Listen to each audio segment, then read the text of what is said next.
एक और इम्पोर्टेंट एक छोटी सी टर्म है, समझना बहुत जरूरी है, क्यों किया जाता है और क्या कारण है। ऑटोप्सी का मीनिंग है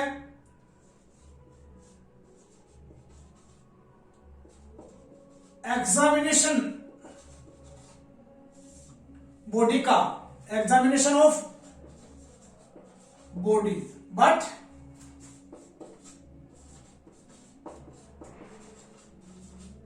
after death, examination of body after death, that is called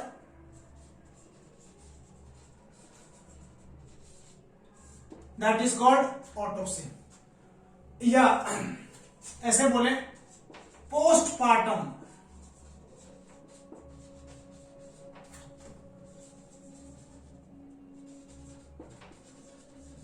examination of body, examination of body after death या पोस्टमार्टम एग्जामिनेशन ऑफ बॉडी क्यों किया जा रहा है, what is the important reason behind.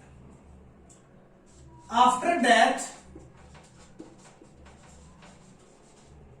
पहला कारण है, इसको क्यों किया जाता है, ऑटोप्सी क्यों किया जाता है। सबसे इंपॉर्टेंट जो रीजन है वो यही है, टू नो, जानने के लिए, cause of death. First important reason यही है कि डेथ का कॉज जानने के लिए। अब ये कॉज क्यों जानते हैं, क्या रीजन है इसके पीछे। कॉज जानने के दो कारण हैं। कोई ऐसा जेनेटिक फैक्टर तो नहीं है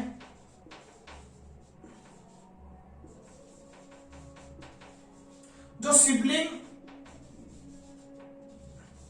या फिर ऑफ स्प्रिंग को क्या कर रहा है,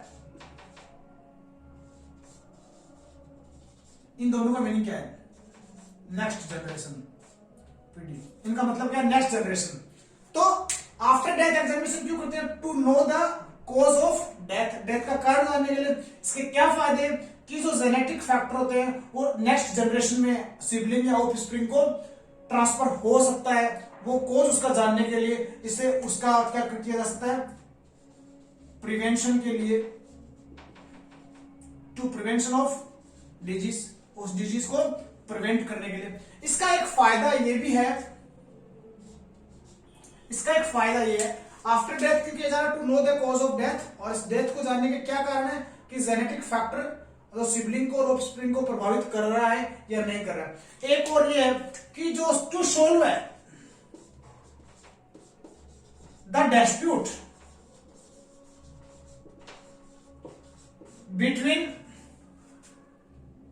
insurance companies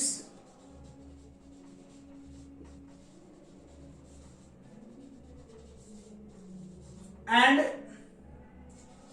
beneficiaries।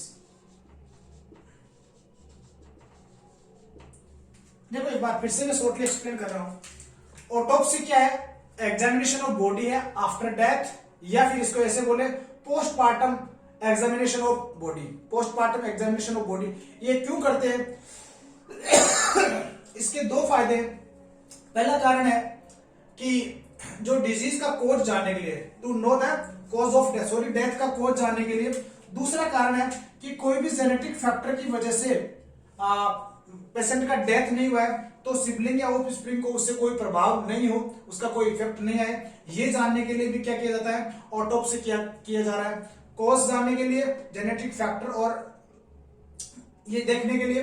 अगला एक और इंपोर्टेंट इसका रोल है, इसलिए भी किया जा रहा है कि कई बार क्या होता है, इंश्योरेंस कंपनीज, जो इंश्योरेंस होते हैं वो कंपनीज क्या करती हैं कि कुछ लोग जो फॉल्स सर्टिफिकेट्स बनवा के कंपनीज में क्लेम करते हैं, इंश्योरेंस कंपनीज में, तो कंपनीज और जो बेनिफिशियरीज है उन दोनों के बीच में अगर डिस्प्यूट होता है उसको सोल्व करने के लिए कि डिजीज का एग्जैक्ट कॉज क्या है, तो वहां पर भी ये दोनों के बीच का डिस्प्यूट सोल्व करने के लिए भी क्या काम आता है, ऑटोप्सी काम है। तो बहुत छोटा सा एक टर्म था, आगे चल के इसका यूज होगा काफी बड़े लेवल पे। तो ऑटोप्सी क्या है, पोस्टमार्टम एग्जामिनेशन ऑफ बॉडी। क्यों किया जा रहा है, to know the cause of disease और उस इफेक्ट को रिड्यूस करने के लिए जो जेनेटिक फैक्टर की वजह से हो रहा है, साथ ही जो इंश्योरेंस कंपनीज है और बेनिफिशियरीज है उनके बीच में जो भी डिस्प्यूट है उसको सोल्व करने के लिए क्या किया जाएगा, ऑटोप्सी किया जाएगा। Thank you very much.